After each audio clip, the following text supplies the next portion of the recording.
Hi welcome to our channel. ప్రస్తుతం మనతో పాటు ప్రముఖ పొలిటికల్ అనలిస్ట్ కృష్ణ కుమార్ గారు ఉన్నారు. వారితో ఒకసారి మాట్లాడదాం. మేడం నమస్కారం. మేడం జగన్మోహన్ రెడ్డి గారికి ఉన్న 10 మంది ఎమ్మెల్యేలు ఇప్పుడు ఆయన పైన తిరుగుబాటు చేస్తున్నారంట. అంటే ఈయన అసెంబ్లీకి వెళ్ళొద్దు అని చెప్పేశారు.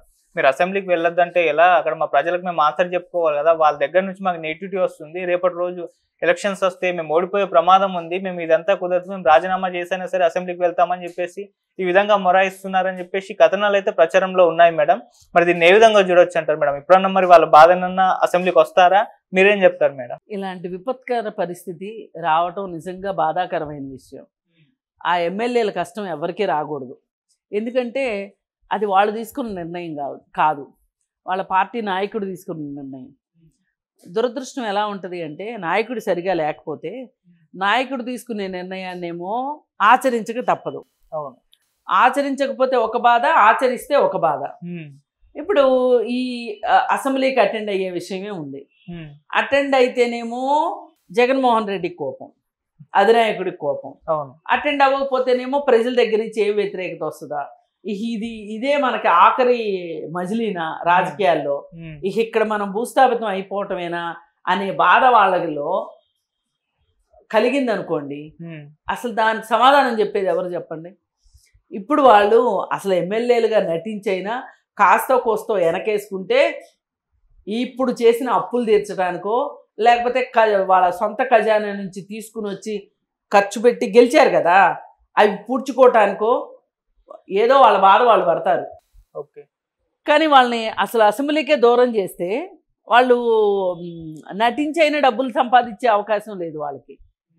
పైగా రేపు పొద్దున్న నియోజకవర్గాల్లోకి వెళ్తే ఏం చేశారు మీరు? మా కోసం మీరు వెళ్ళి అసెంబ్లీలో ఏమైనా కూర్చొని మాట్లాడారా? పోయినసారి ఇట్టాగా చేశాడు జగన్మోహన్ రెడ్డి. నాకు మీరు సాధ్యమైనంత ఎక్కువ ఎంపీలను ఇవ్వండి, కేంద్రం మెడలు ఉంచుతానన్నాడు. ఎలక్షన్లు అయిన తర్వాత సాధ్యమైనంత ఎక్కువ మందిని ఇస్తే కూడా మన బలం ఆయనకు అవసరం లేదు, నేనేమీ చేయలేను అని చేతులు ఎత్తేసాడు. మళ్ళీ ఇప్పుడు కూడా ఇంతేనా అనే ఆలోచన ఎవరికైనా వస్తుంది కదా. మరి అప్పుడు అలా చేశాడు, ఇప్పుడు ఇలా చేస్తున్నాడు. ఏంటి మహాప్రభు, అసలు ఆయన మనసులో ఏముంది మాకు అర్థం కావట్లేదు. ఆయన మాట వినాలా వద్దా?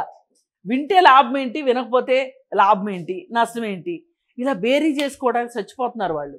ఓకే, కానీ ఏదో ఒక రోజు ఈ అగ్నిపర్వతం బద్దలవ్వక తప్పదు. ఎప్పుడో ఒక రోజు వాళ్ళు తిరుగుబాటు జెండా ఎగరేస్తారు. ఆ తిరుగుబాటు జెండా ఎగరేసినప్పుడు నువ్వు ఒంటరి అయిపోతావు.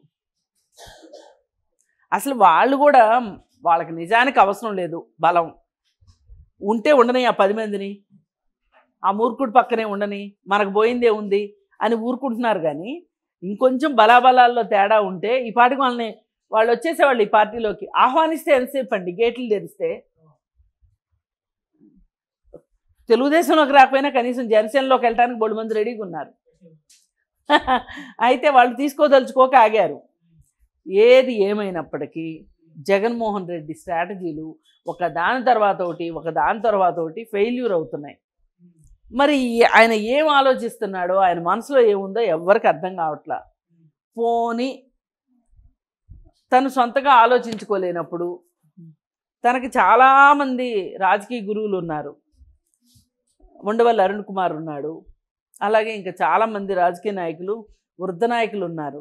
వాళ్ళతోటి నువ్వు బేస్ చేయాలని పక్కన పెట్టి, నేను ఒకసారి ఎమ్మెల్యేని, నాకు 16 చోట్ల మహల్స్ ఉన్నాయి, లేకపోతే ఇన్ని కోట్ల ఆస్తుంది, నేను క్విట్ ప్రోకో చేసి అందరినీ గజగజాడించాను, ఉచ్చబోయించాను, ఈ కబుర్లన్నీ చెప్పకుండా స్ట్రైట్గా ఫెయిర్గా ఇప్పుడు పరిస్థితి ఇలా ఉంది, ఏం చేద్దాం అబ్బాయి, ఏం చేద్దాం బాబాయ్ అని అడిగితే చాలా పరిష్కారాలు చెప్తారు. ఎందుకంటే వాళ్ళ పార్టీలో కూడా కాంగ్రెస్లో ఉన్న ఉద్దండులే కదా అటు వెళ్ళారు. వాళ్ళు ఏదో ఒక సహాయం చెప్పకపోరు కదా, చెప్తారు కదా. ఇది ఏ రకంగా చూసినా కానీ ఈ 11 మంది ఎమ్మెల్యేలు తిరుగుబాటు చేస్తే కూడా ఆశ్చర్యపోవక్కర్లేదు. తిరుగుబాటు చెయ్యకపోయినా కానీ వాళ్ళు పక్కదారుల్లో వాళ్ళ పని వాళ్ళు చూసుకుంటారు. అప్పుడు నువ్వు రెంటికి చెడ్డ రేవడు అవుతావు జగన్మోహన్ రెడ్డి. అవన్నీ వదిలిపెట్టి హాయిగా అసెంబ్లీకి వెళ్ళావంటే ఏ పేచీ ఉండదు. వాళ్ళు నీకు హామీ కూడా ఇస్తున్నారు కదా, నిన్నేమి అనం బాబు, రామ్మ అని. స్కూల్ టీచర్ ఇట్లాగే బతిమలాడుతుంది చిన్నప్పుడు పిల్లల్ని, రండి రండి రండి అని అట్లా ఉంది జగన్మోహన్ రెడ్డి ఇది. ఏదైనా చేజారిపోతున్నంతసేపు మనకు అర్థం కాలేదనుకోండి, మొత్తం చేజారిపోయాక ఇంకేముంటుంది, అదే పరిస్థితిలో ఉన్నాడు అనిపిస్తుంది జగన్మోహన్ రెడ్డి. ఓకే, ఇప్పుడు కానీ ఇలాగే కంటిన్యూ అయ్యి అసెంబ్లీకి వెళ్ళకపోతే అనర్హత వేటు వేసే అవకాశం కూడా కనిపిస్తుంది. అలా అటు ఆ దిశగా వెళ్ళే ప్రయత్నం మేము చేస్తారు. ఖచ్చితంగా అనర్హత వేటుకు గురి చేస్తారు. ఇప్పుడు ఆయనకు కావాల్సింది అదే, ఏదో ఒక సింపతి కావాలి. ఓకే, ఇప్పుడు ఈయన అసెంబ్లీకి వెళ్ళారనుకోండి, ఈయన ఏం భయపడుతున్నాడు, పోయినసారి తన అసెంబ్లీలో ఏం మాట్లాడాడు, మేము 151 మంది ఉన్నాము, మేమందరం కనుక దాడి చేస్తే అసలు మీరు అసెంబ్లీలోంచి బయటికి వెళ్ళలేరు తెలుసా అన్నాడు. ఇప్పుడు వాళ్ళ 164 మంది ఉన్నారు. ఓకే, వాళ్ళందరూ గట్టిగా ఉఫ్ అని ఊస్తే మొత్తం అందరూ బయటకు వచ్చి పడతారు. అలాంటిది ఏదో జరుగుద్దనే ఆయన అసెంబ్లీకి వెళ్ళట్లేదు. ఓకే, ఇప్పుడు అనర్హత వేటేశారనుకోండి, వెళ్ళట్లేదు అని మళ్ళీ ఇదొక సింపతి డ్రామా. అందుకని లోపలికి వెళ్ళి తనను రక్షించుకుందాం అనుకుంటున్నాడు. బయట ఉండి వాళ్ళు ఏమైనా యాక్షన్ తీసుకుంటే దాన్ని బట్టి రాజకీయ వ్యూహం రచించాలనుకుంటున్నాడు. ఏదైనా వ్యూహం ప్రతి వ్యూహాల మీద ఆధారపడి ఉంది మొత్తం. ఇక్కడ ప్రజలు ఎక్కడా లేరు ఈ మొత్తంలో. మీరు గమనిస్తే ఇప్పుడు మనం దాని నుంచి మాట్లాడుకుంటున్నాం, ప్రజలు ఉన్నారు ఎక్కడన్నా? అసలు కావాల్సింది ప్రజలు కదా, ప్రజల గురించి కదా అసెంబ్లీలో మాట్లాడుకోవాల్సింది. ఏమీ లేకుండా చేసేస్తున్నారు వీళ్ళు.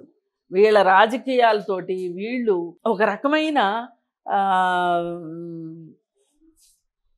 రెగ్యులర్గా సాగే రాజకీయ ప్రక్రియని వీళ్ళు సజావుగా నడవనివ్వట్లేదు. ఓకే, రాజకీయ ప్రక్రియ ఏంటి, ఎమ్మెల్యేలు వస్తారు, సభకు వస్తారు, వాళ్ళ ఏరియాలో అధికార సభ్యులు కూడా మాట్లాడవచ్చు, మాట్లాడి సమాధానాలు రాబట్టుకోవచ్చు. రేపు మళ్ళీ ప్రజల దగ్గరికి వెళ్ళి ఇదిగో మేము అడిగితే ఈ విధమైన సమాధానం వచ్చింది, ఈ విధమైన పరిస్థితులు రాబోతున్నాయి, మనకేం భయం లేదు, మీకోసం మేము ఉన్నాము, మీరే కదా మమ్మల్ని గెలిపించింది అని మాట్లాడుకుంటారు ఎమ్మెల్యేలు. అలాంటి పరిస్థితి లేకోకుండా వాళ్ళని పాపం తాడేపల్లి ప్యాలెస్లో బందుల దొడ్లో పశువుల్లాగా పెట్టేసి కూర్చున్నాడు. ఇది ఏదైనా కానీ ఇది కరెక్ట్ వ్యూహం కాదు అని నేను బలంగా నమ్ముతున్నాను. పైగా ఇది ప్రజాస్వామ్యంలో ఇట్లాంటివి చేయకూడదు. ప్రజాస్వామ్యయుతంగా మీరు గెలిచి